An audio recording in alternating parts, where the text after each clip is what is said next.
Hello students.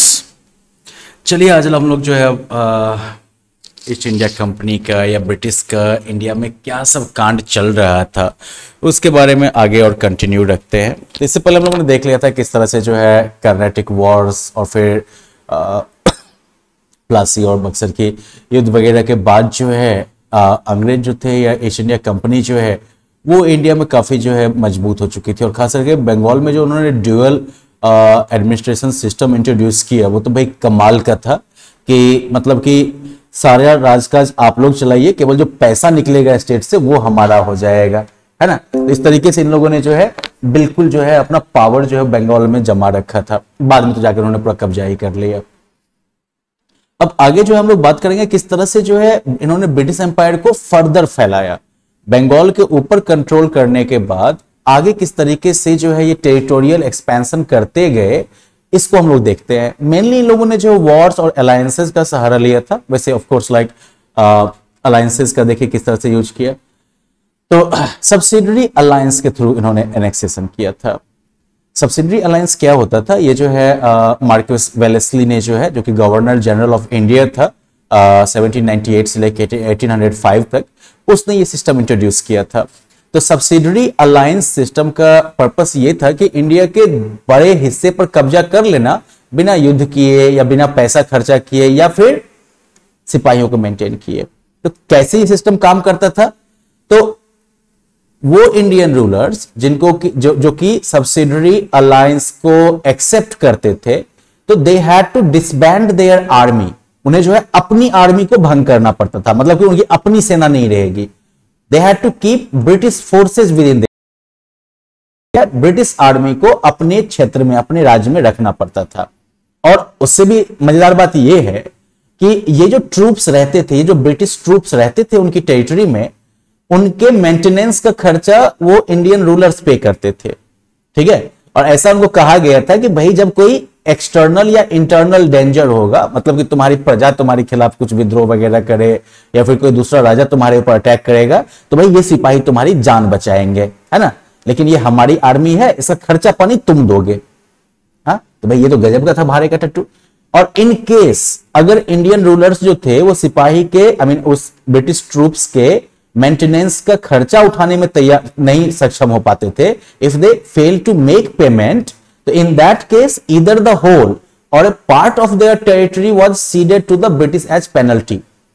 तो अगर मान लीजिए कि आप उन सिपाहियों का खर्चा नहीं उठा पाए, तो या तो आपका पूरा राज्य और नहीं तो आपके राज्य का एक हिस्सा जो है वो ब्रिटिश को पेनल्टी के तौर पर दे दिया जाएगा कि लीजिए जहां पनाह मालिक, इस साल तो हम खर्चा नहीं दे पाए आपके सिपाहियों का, तो आपने खर्चा दिया तो बदले में हमारा राज्य ही आप रख लीजिए। तो अब बताओ भाई गजब का था कि नहीं सिस्टम। और इंडियन रूलर्स जो कि सब्सिडरी अलायंस को एक्सेप्ट करते थे, तो फिर उनको अपने यहां एक ब्रिटिश ऑफिशियल को रखना पड़ता था, जिसे कि रेसिडेंट कहते थे, तो उसको अपने कोर्ट में लगातार रखना ही पड़ता था। और जो भी नॉन इंग्लिश फॉरेनर्स थे उन सबको वहां से झाड़ू मार के बाहर करना पड़ता था। Okay, they had to expel all non English foreigners from their states. इसके अलावा जो रूलर्स होते थे, they had to surrender control of foreign affairs to the British and agree to abide by the decisions of the EEIC। तो जो शासक है उसको फॉरेन अफेयर्स मतलब दूसरे देशों के साथ, दूसरे राज्यों के साथ क्या डील करना है, वो सारा कंट्रोल जो है वो ब्रिटिश के हाथों छोड़ देना पड़ता था और उनको EEIC यानी कि इंग्लिश ईस्ट इंडिया कंपनी के डिसीजंस को फॉलो करने के लिए जो है तैयार होना पड़ता था। तो भाई ये तो जबरदस्त था कि राजा आप जरूर हैं लेकिन पावर आपकी कुछ नहीं रह गई तब तो, है ना। एडवांटेज ब्रिटिश को इससे क्या मिला कि अब स्टेट को प्रोटेक्ट करने के नाम पर कंपनी जो है वो लार्ज स्टैंडिंग आर्मी मेंटेन कर सकती थी और खर्चा अपनी जेबी से अठन्नी भी नहीं। खर्चा कौन देंगे? इंडियन प्रिंसेस देंगे, है ना, होशियार चंद सब। इसके अलावा कंपनी को जो है अपनी टेरिटरीज को फर्दर बढ़ाने का भी मौका मिलता था, क्योंकि अब जब इतनी उनकी स्टैंडिंग आर्मी अलग अलग प्रिंसली स्टेट्स में पल बढ़ रही है उन्हीं के खर्चों पर, इंडियन प्रिंसेस के खर्चों पर, लेकिन अगर ब्रिटिश को कहीं पर युद्ध करना होगा तो ये सारे सिपाही जाएंगे ना लड़ने के लिए। तो इस तरीके से जो है फर्दर टेरिटरी अगर जीतना होगा तो उसमें भी उनको आसानी हो जाएगी, है ना, because now Britishers had more influence and power. Indian states के लिए इसका क्या डिसएडवांटेज था, क्या नुकसान था इनको? तो पहली बात यह है कि जो इंडियन रूलर्स थे, they were deprived of opportunities to join hands against the company. Company के खिलाफ अगर किसी के साथ वो हाथ मिलाना भी चाहेंगे तो अब उनके पास वो मौका नहीं है। क्यों? क्योंकि फॉरेन डील फलना चलना जो कुछ भी है वो तो अधिकार इनके पास है ही नहीं, और चूंकि कोर्ट में हमेशा एक रेसिडेंट मौजूद ही है तो वो रेसिडेंट तो इनको कुछ ऐसा करने नहीं देगा। they lost the right of decision making, है ना, डिसीजन मेकिंग का पूरा राइट जो है वो खत्म हो गया, क्योंकि जो ब्रिटिश रेसिडेंट्स रहते थे वो उनके एवरीडे अफेयर में जो है इंटरफेयर करते रहते थे। तो मतलब जो कुछ भी होगा वो ब्रिटिश रेसिडेंट के हिसाब से ही ज्यादा चलेगा। इंडियन रूलर्स जो थे उनका जो है एडमिनिस्ट्रेटिव और साथ ही साथ फाइनेंशियल इंडिपेंडेंस खत्म हो गया था। अब निजाम ऑफ हैदराबाद जो थे 1798 में वो पहले थे जिन्होंने की सब्सिडरी अलायंस को स्वीकार किया, है ना, बहुत अच्छा काम किया।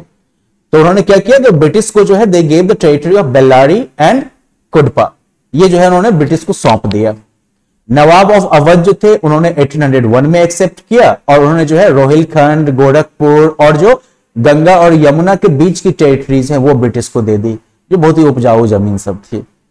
पेशवा बाजीराव द सेकंड जो थे उन्होंने सब्सिडरी अलायंस एक्सेप्ट किया 1802 में, और बदले में उन्होंने जो है 26 लाख पर ईयर पे करने का जो है कमिटमेंट किया कि भैया राजा हमको बने रहने दीजिए, हम 26 लाख आपको सालाना जो है दे देंगे गिफ्ट के तौर पर।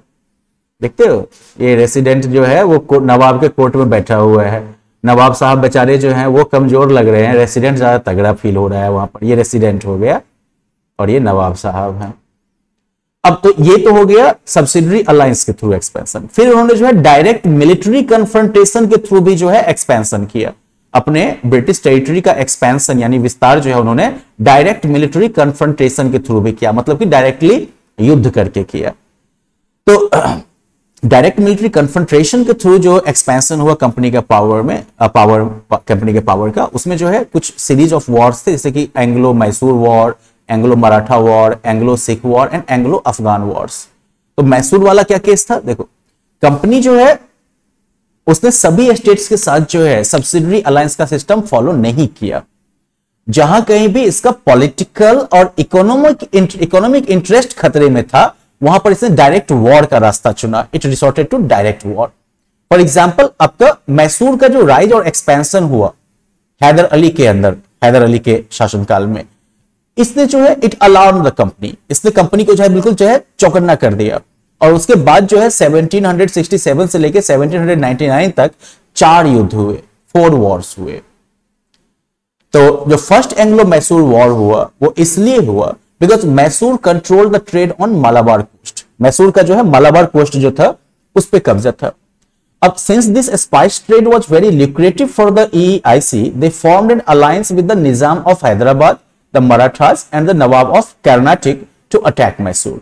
ठीक है, क्योंकि मसाले का जो व्यापार होता था मालाबार कोस्ट से वो ईस्ट इंडिया कंपनी के लिए काफी जो है प्रॉफिटेबल था, तो इसलिए उन्होंने जो है हैदराबाद के निजाम, मराठास और कर्नाटक के नवाब, इन सब के साथ जो है संधि की, एक अलायंस बनाया और मैसूर पे अटैक कर दिया।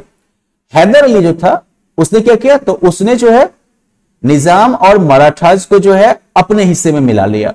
उनको बोला कि तुमको कुछ एरिया दे देंगे, टेरिटोरियल गेन्स, अंग्रेजों से लड़के जो कुछ भी हासिल होगा ना उसमें से कुछ एरिया तुमको दे देंगे, ठीक है ना। और ये प्रॉमिस करके उसने जो है निजाम और मराठास को अपनी तरफ मिला दिया और उसके बाद जो है उसने आर्कट पे अटैक किया और मद्रास तक पहुंच गया।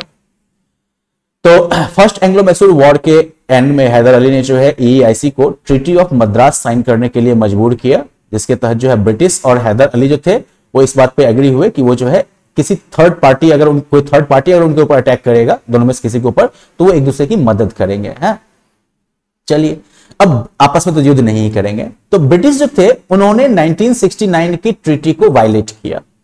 उन्होंने जो है 1769 के इस संधि का जो है उन्होंने वायलेशन किया, इसको उन्होंने तोड़ा। और they did not help Hyder when the Marathas attack Mysore in 1771।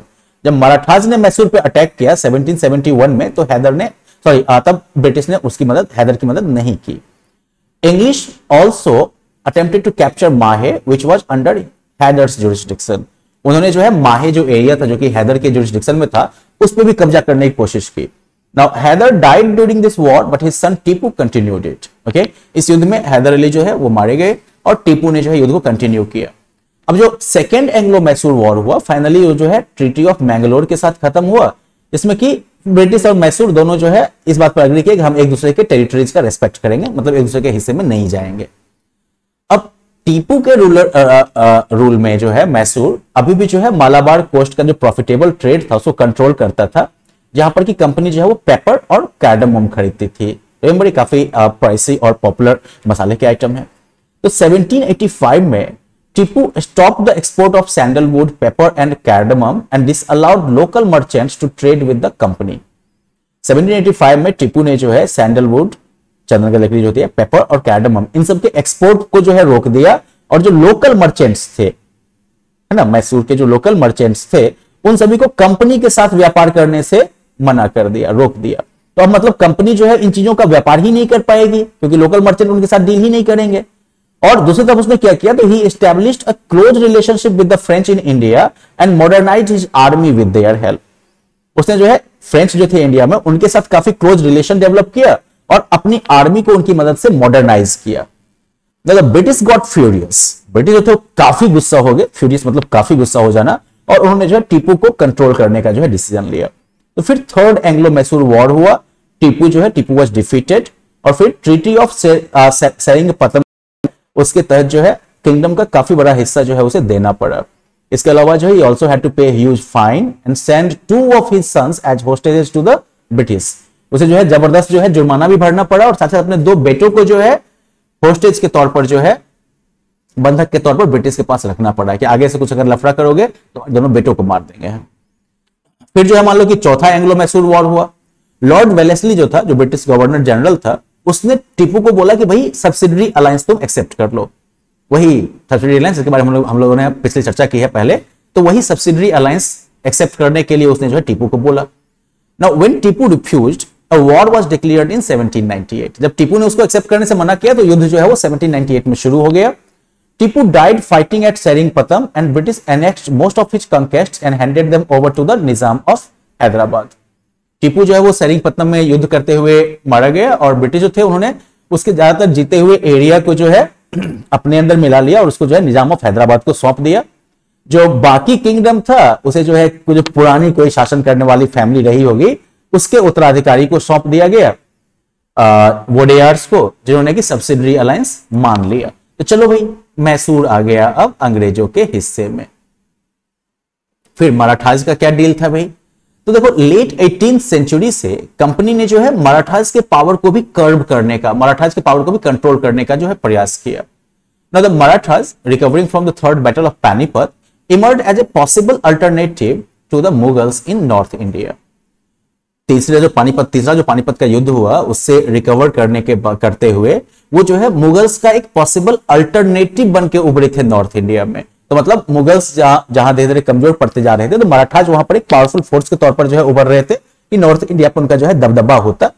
तो जो 5 मराठा चीफ थे, पेशवाज, गायकवाड़, होलकर और भोसले और सिंधियास, अब इनके बीच में लेकिन इंटरनल डिफरेंस था। ठीक है, तो 5 मराठा, लेकिन पांचों मराठे के बीच में बनती नहीं थी। तो British took advantage of this differences to interfere in their internal affairs. British जो थे उन्होंने इन डिफरेंसेस का फायदा लिया उनके अंदरूनी मामलों में हस्तक्षेप करने के लिए, और इसकी वजह से तीसरा एंग्लो मराठा वॉर जो है वो 1775 में जो है, 3 एंग्लो मराठा वॉर शुरू हुए, तीसरा नहीं 3 एंग्लो मराठा वॉर शुरू हुए, मतलब अंग्रेजों और मराठा के बीच में युद्ध शुरू हुए 1775 से लेकर 1819 के पीरियड में। अब जो पहला एंग्लो मराठा वॉर था ये कैसे शुरू हुआ? तो जो 5वें पेशवा थे, ठीक है, तो उनके चाचा जो थे Raghunath Rao, he wanted to ascend the throne, वो जो है गद्दी पर बैठना चाहते थे। Now in order to do so he joined hands with the English. ऐसा करने के लिए उन्होंने जो है अंग्रेजों का हाथ थाम लिया। Now this was opposed by the Marathas। ये जो बाकी जो मराठास थे उन्होंने इसका विरोध किया, and consequently a war took place ending with the Treaty of Salbai। उसके बाद जो है युद्ध हुआ और युद्ध में ट्रीटी ऑफ सल्बाई के साथ ये खत्म हुआ। They mutually restituted each other's territories। दोनों ने जो है एक दूसरे के एरिया को लौटा दिया, लेकिन रघुनाथ राव जो थे वो पेशवा बन गए। सेकेंड एंग्लो मराठा वॉर, तब पेशवा बाजीराव द सेकेंड जो कि रघुनाथ राव का बेटा था, तो he lived under the shadow of his father. वो तो अपने पिता की छत्र छाया में रहा, and he was hated by the Maratha chiefs and regarded as a traitor. जो बाकी मराठा चीफ थे वो उससे नफरत करते थे और उसको जो है क्या कहोगे, देशद्रोही मानते थे, ट्रेटर मानते थे, क्योंकि ऑफकोर्स उसके फादर ने ही अंग्रेजों का हाथ थामा था। तो in the battle of Poona October 1802 he was defeated by Yashwantrao Holkar the Maratha ruler of Indore. 1802 अक्टूबर 1802 में जो है पूना की लड़ाई में उसे जो है यशवंतराव होलकर जो कि इंदौर का मराठा रूलर था उसके हाथों वो हारा। ना तो पेशवा जो था वो जो है ब्रिटिश प्रोटेक्शन के लिए भाग गया और उसने जो है ट्रीटी ऑफ बसाई जो है वो साइन किया। उसने जो है सब्सिडरी फोर्स मेंटेन करने के लिए एरिया उसको सरेंडर कर दिया और किसी दूसरे पावर के साथ जो है कॉपरेट करने नहीं करने का जो है एग्रीमेंट भी कर दिया। तो मतलब कि वो जो है सब्सिडरी अलायंस का हिस्सा बन गया। जो सिंधिया और भोसले थे वो भी जो है ब्रिटिश के द्वारा हराए गए। 1803 में राघोजी भोसले सेकंड जो थे नागपुर के और दौलत राव सिंधिया ग्वालियर के, उन्होंने ब्रिटिश के साथ एक संधि कर ली, ट्रीटी साइन किया और इस तरीके से ब्रिटिश जो थे वो कटक, गंगा यमुना का दोआब एरिया, दिल्ली आगरा का रीजन और बुंदेलखंड का हिस्सा, इन सब का जो है वो लोग मालिक बन गए अंग्रेज। फिर थर्ड एंग्लो मराठा वॉर, अब ये जो है 1807 में शुरू हुआ मराठा टेरिटरीज पर ब्रिटिश ट्रूप्स के इन्वेजन के साथ, मतलब कि हमले के साथ। तो जो मेन पर्पस इस अटैक का था वो ये था कि जो पिंडारीज जो कि सेंट्रल इंडिया का लुटेरों का एक गैंग था, ठीक है, उसके खिलाफ एक्शन, ये उनका कहा हुआ, वो ये कह रहे थे कि हम इस पर्पस से ये अटैक कर रहे हैं। अब यहां पर जो पेशवा थे, साथ में भोसले और होलकर भी थे सपोर्ट में, तो ये सब ब्रिटिश के खिलाफ खड़े हुए। अब यहां पर जो है कई हारें मिली और मराठा एम्पायर जो है वो टूट गया, ठीक है ना, और इसके साथ ही मराठा का इंडिपेंडेंस जो है वो खत्म हो गया। पेशवा जो था वो हरा दिया गया और उसे भागने के लिए मजबूर होना पड़ा। एक बार जब वो पकड़ा गया पेशवा, तो उसके बाद जो है उसे एक छोटे से स्टेट में जो है डाल दिया जाएगा, छोटा सा रियासत टाइप का उसको दे दिया गया, पेंशन फिक्स कर दिया गया और ज्यादातर जो उसकी टेरिटरी थी उसे जो है बॉम्बे प्रेसिडेंसी में मिला दिया गया जो कि अंग्रेजों का था।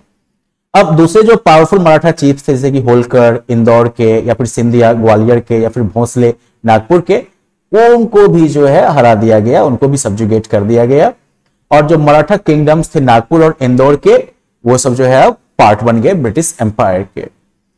थर्ड एंग्लो मराठा वॉर के खत्म होने के बाद मराठा पावर खत्म और कंपनी जो थी वो मोटा मोटी विंध्यास के साउथ का पूरा हिस्सा जो है उनके कंट्रोल में था।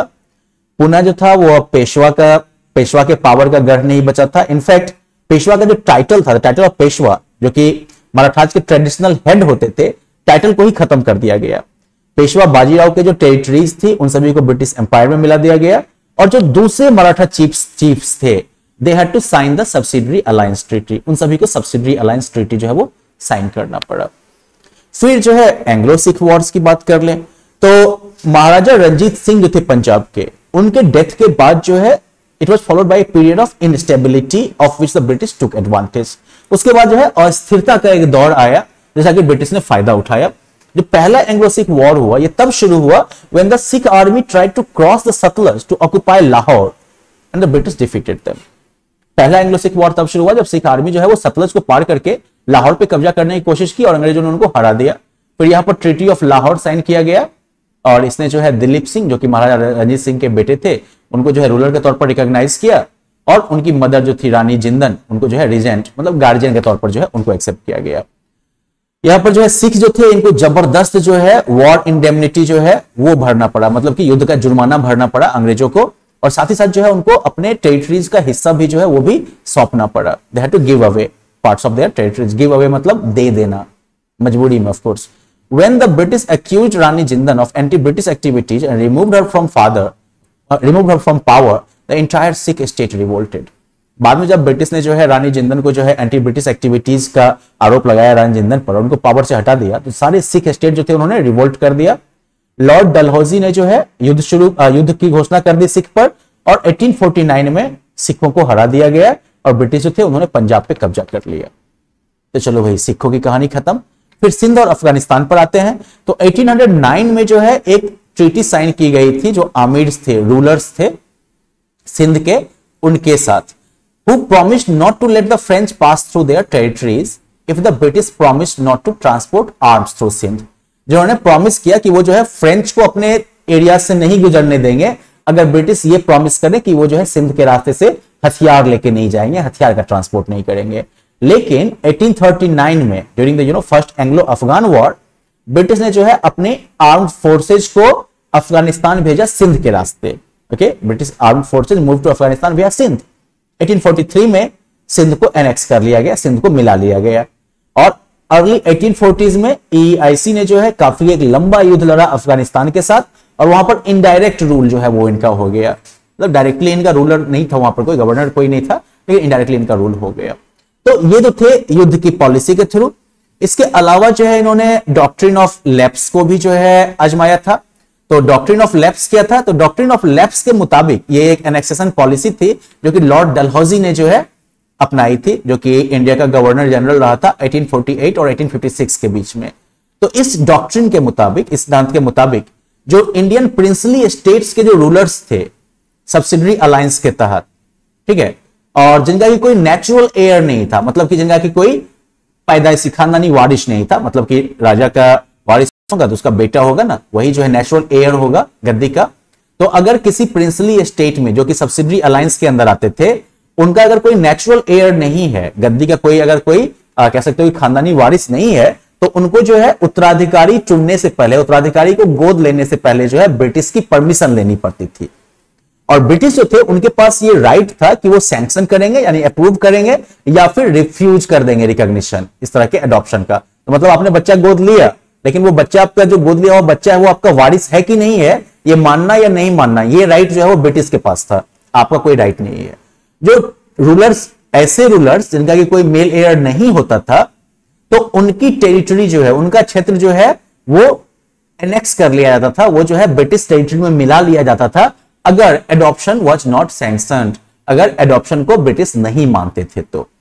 अब इस तरीके से जो है जो लॉन्ग एस्टेब्लिश्ड राइट था इंडियन रूलर्स का, जो पुराने समय से चली आ रही, जो एक पुराने समय से चलाने वाला जो एक अधिकार था रूलर्स का, जिनके की वारिस नहीं होते थे, कि वो अपना जो है उत्तराधिकारी चुन सकते हैं, ये ले लिया गया। और इस तरह से कंपनी ने जो है सतारा का, जैतपुर, संबलपुर, नागपुर, झांसी, अवध, इन सभी को इसी डॉक्ट्रिन का यूज करते हुए जो है इन्होंने ब्रिटिश टेरिटरी में मिला लिया। डलहौजी ने जो है जो चाइल्डलेस इंडियन रूलर्स थे, उनके उत्तराधिकारियों के जो है टाइटल्स और पेंशन्स को भी एबोलिश कर दिया, मतलब कि खत्म कर दिया, ठीक है, और उनकी टेरिटरीज को मिला लिया। तो तंजौर और कर्नाटक जो है वो इस तरीके से मिला लिए गए। जब पेशवा बाजीराव II जब मरे, तो फिर उनके जो अडॉप्टेड सन थे नाना साहब, उनका पेंशन बंद कर दिया गया, ठीक है, जो इंपेरियल टाइटल था मुगल एम्पायर का, उसको खत्म कर दिया गया। तो इस तरीके से जो है कह सकते हो कि ये जो डॉक्ट्रिन ऑफ लैप्स है, इसके तहत भी जो इन्होंने काफी हिस्सा जो है वो इंडिया में हथियाया था। चलिए अब आज हम लोग यहीं पर ब्रेक लेते हैं। अगले लेसन में हम लोग जो है administrative structure under the British, इसको हम लोग देखेंगे। तो मिलते हैं अगले सेशन में, बाय बाय।